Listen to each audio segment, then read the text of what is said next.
எல்லாருமே எனக்கு வந்து இது என் படம் என்னோடய விஷயம் அப்படின்னு புரிஞ்சுக்கிட்டதுனால ரொம்ப எமோஷ்னலாகவே எல்லாமே வேலை பார்த்தோம். என்னோடய ஆர்டிஸ்ட்டு நிகிலா உமல், அப்புறம் திவ்யா துரைசாமி, அப்புறம் கலையரசன், இவங்க எல்லாமே என்ன பண்ணாங்கன்னா ஒரு கட்டத்தில் வந்து விடமாட்டார். இதுதான் இந்த படத்தை எடுத்ததுக்கான காரணத்தை புரிஞ்சுக்கிட்டாங்க. இந்த பட கதை என்ன மாதிரியான கதை, இது யாரோட கதைன்னு தெரிஞ்சுக்கிட்டு எல்லா டைமும் என்னோடய முகத்தை பார்த்துட்டே இருப்பாங்க. இவன் வேறு ஏதாவது யோசிக்கிறான், இது வந்து சினிமாவாக நடக்காது, நம்ம சமாளிக்க முடியாது அப்படின்னு தெரிஞ்சுக்கிட்டு எனக்காக நான் சொன்னது எல்லாமே செஞ்சாங்க. எல்லாமே ரொம்ப கஷ்டப்பட்டு நடித்தாங்க. இதில் வந்து நிக்கிலாவுக்காவது கொஞ்சம் ஈஸியான கேரக்டர் தான், ஆனால் ரொம்ப நல்லா பண்ணியிருக்காங்க.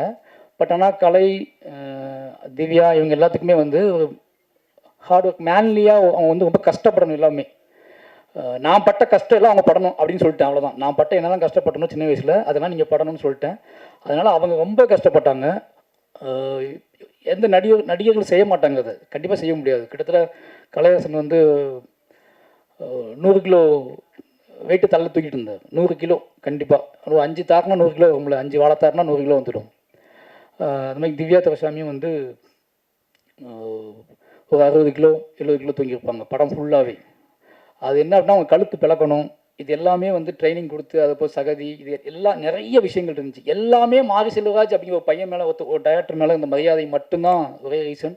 ஏன்னா யோசிச்சு எனக்கே ஆச்சரியமாக இருக்கும். ஷார்ட்டில் ஃப்ரேம் வச்சு பார்த்துட்டு இருக்கும்போது தள்ளி தாக்கத்துக்கிட்டு நடந்து போயிட்டுருப்பாங்க. அது இடையில என் மக்கள் நடந்து போயிட்டுருப்பாங்க, என் மக்களுக்கு நடையில் இவங்க நடந்து போயிட்டுருப்பாங்க. அதை பார்க்கும்போது ரொம்ப ஆச்சரியமாக இருக்கும். எனக்கு ஊர்காரமாகவே போயிட்டுருப்பாங்க, பாவமாக இருக்கும். இறக்கி வச்சதுக்கப்புறம் அப்படியே கழுத்து மெதுவாக திருப்பி பார்ப்பாங்க. திருப்பி ரீடேக் வந்துடுமோன்னு பயம் வந்து அவங்களுக்கு பயங்கரமாக இருக்கும். ஆனால் ரீடேக் வந்துடும், திருப்பி தூக்கிட்டு போவாங்க. ஏன் அவனுக்கு ஒரு பெரிய உந்துதாக இருந்துச்சுன்னா அந்த பசங்க இதே வெயிட்டை இதே விஷயத்தை பசங்க சமக்கிறாங்க அப்படின்னு பார்க்கும்போது அவங்களுக்கு இன்னும் சப்போர்ட்டிவாக இருந்துச்சு. எல்லாருமே ஓப்பனாக சொல்லணும் அப்படின்னா நிறைய வேலை வாங்கியிருக்கேன்.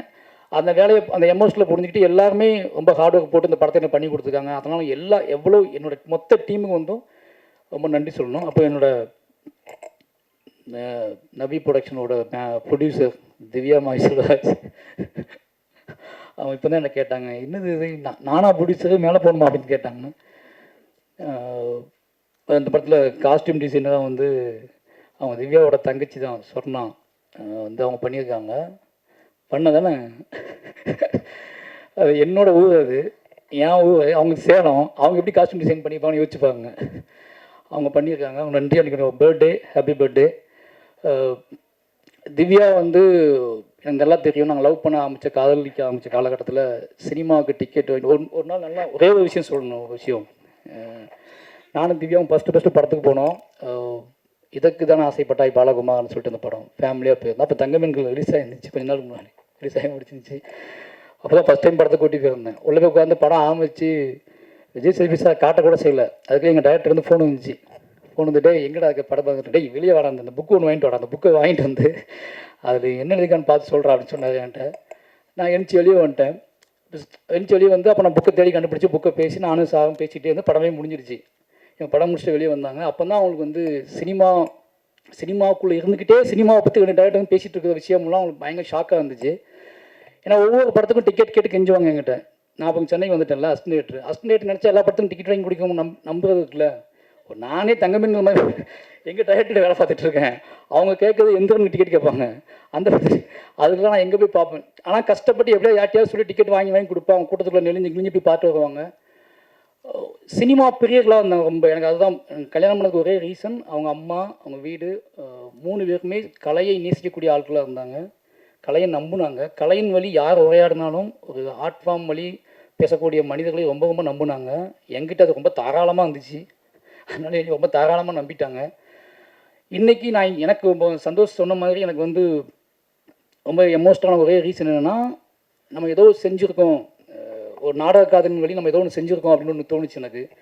நாடக காதல்னா உங்களுக்கு புரிஞ்சுருக்கும், சாதிமை புத்தகம் தான் நாடக காதல். அப்போ நாடக காதலின் வழி நம்ம ஒன்று பண்ணியிருக்கோம் அப்படிங்கிறது வந்து பயங்கரமான சந்தோஷமாக இருந்துச்சு. அந்த வகையில் வந்து இன்றைக்கி என் வாழ்க்கையில் முக்கியமான நாள். என்னுடைய காதலி, என்னுடைய திவ்யாவை வச்சு இந்த படம் அவள் மேடையில் வச்சு அவளோட பேர் போட்டு இந்த படம் வருது அப்படிங்கிறது என்னோட கதை. திவ்யா வந்து அவள் பேர் போட்டு மாரி செல்வராஜோட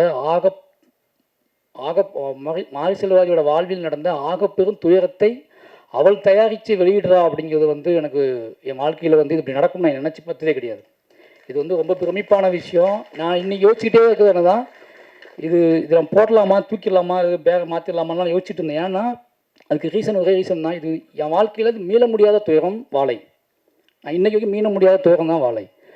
இதை வந்து நம்ம திவ்யா மனைவி பேர் போட்டு பண்ணுறமேனு யோசிச்சுட்டே இருந்தேன் ரொம்ப நாளாக யோசிச்சுட்டே இருந்தேன். அப்போ இதுதான் கரெக்டாக இருக்கும், என் பிள்ளைங்களுக்கும் என்னை புரிந்து கொள்பவர்களும் இது ரொம்ப முக்கியமான விஷயமா இருக்கும்னு நம்பி தான் இது செஞ்சோம். அதனால் இது ரொம்ப ரொம்ப ஸ்பெஷல் படமாக எனக்கு மாறிடுச்சு. கடைசியாக சொல்லணும்னா ஒன்று தான், எல்லாருக்கும் நன்றி. கடைசியாக சொல்லணும் அப்படின்னா ஒன்று தான், மாரி செல்வராஜை மீது நிறைய இன்னும் கர்ணன், பரியேறும் பெருமாள், மாமன்னன் வந்ததுக்கப்புறம் கூட நிறைய சந்தேகங்கள், நிறைய குழப்பங்கள் நிறைய பேத்துக்கு இருக்கும். இது ஏன் இவ்வளோ வேகம், ஏன் இவ்வளோ எமோஷ்னல், ஏன் இவ்வளோ பேசுகிறது, என்னடா நீங்கள் மைக் அடிச்சு என்னென்னா பேசுவீங்களா, ஒரு படம் எடுத்தால் நீங்கள் பெரிய ஆட்களா, இப்படி நிறைய விஷயங்கள் இருக்கும். இதை மட்டும் தான் எடுப்பீங்களா, இதை மட்டும் தான் கேட்பீங்களா அப்படின்னு நிறைய கேள்விகள் வந்துகிட்டே இருக்கும். வாழை அதை பார்க்கும்போது, வாழை படம் பார்த்து முடித்ததுக்கப்புறம் என்னை நீங்கள் புரிந்து கொள்வதற்காக மட்டுமே எடுக்கப்பட்ட படம் தான் வாழை.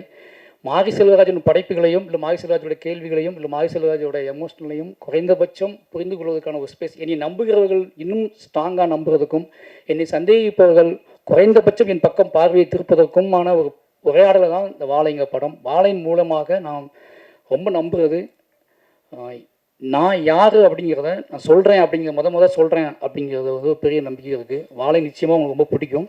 முதல் பாடல் ரிலீஸ் ஆகுது, அடுத்தடுத்த பாடல் ரிலீஸ் ஆகும். இந்த படம் ஆகஸ்ட் 23 சொல்லலாங்க சார், ஆகஸ்ட் 23 தேட்டர் ரிலீஸ் ஆகுது. நிச்சயமாக நீங்கள் எங்கிட்ட எதிர்பார்த்துட்டீங்க, உங்களுக்கு தெரியும் என்ன மாதிரி மாரி செல்வராஜ் என்ன மாதிரி படம் எதிர்பார்த்துட்டீங்கன்னு தெரியும். நான் நிறைய நேரம் ட்ராவல் பண்ணும்போது மக்கள் கேட்குறத வச்சு எனக்கு தெரியும். அந்த எதிர்பார்ப்பை பூர்த்தி செய்யக்கூடிய ஒரு படமாக வாழை இருக்கும். இவ்வளோ நேரம் எங்களோட என்ன சொல்கிறது, நிச்சயமாக இது ஒரு எமோஷனலான விஷயமாக தான் இருக்கும், இது ஒரு முக்கியமான விஷயமாக தான் இருக்கும்னு நம்பி எல்லாருமே இவ்வளோ நேரம் காத்திருந்து இந்த விஷயத்தை பண்ணி கொடுத்ததுக்கு ரொம்ப நன்றி. யாராவது மிஸ் பண்ணியிருந்தா, யாராவது மறந்துருந்தா, அப்போ அருண் ப்ரொடியூசர் ஆகிட்டார். யோசிச்சு பார்த்தா 2 பேருமே இப்போ ஸ்கிரிப்டை தூக்கிட்டு அலைஞ்சிருக்கோம். பையன் ஸ்கிரிப்டை தூக்கிட்டு ஒரு 50-60 கம்பெனி அலைஞ்சிருப்போம். ஒரு 10-15 ஹீரோட்டுக்காக சொல்லியிருப்பேன். அப்போல்லாம் கூடவே இன்றைக்கி அவர் மாவீரன் ஒரு படம் எடுத்து ப்ரொடியூசர் ஆகிட்டார். இப்போ அடுத்து ஒரு படம் நேற்று முந்தான் ஸ்டார்ட் பண்ணியிருக்காரு. இதெல்லாம் யோசிச்சு பார்க்கும்போது ரொம்ப சந்தோஷமாக இருக்குது. 2 பேரும் இன்றைக்கி அவர் ப்ரொடியூசராக இருக்கா, நான் டைரக்டராக இருக்கேன் அப்படிங்கிற சந்தோஷமாக இருக்குது. இப்படி நிறைய நல்ல விஷயங்கள் எப்படி நடக்குது அப்படின்னா, தீவிர நம்பிக்கையிலையும் உழைப்பிலையும், அதிகமான உழைப்பிலையும், கனவை நோக்கிய பயணத்திலும் நடக்குது. அதை நாங்கள்லாம் ஒரு பெரிய உன்னுதாரணமாக இருக்கும் அப்படிங்கிற சந்தோஷம் இருக்குது. எல்லாருக்குமே நன்றி. யாரையாவது விட்டுருந்தால் மன்னிச்சுக்கோங்க. நிச்சயமாக வாழை உங்கள் எதிர்பார்ப்பை பூர்த்தி செய்கிற படமாக இருக்கும். ஆகஸ்ட் 23க்காக நான் வெயிட் பண்ணுறேன். ரொம்ப நன்றி.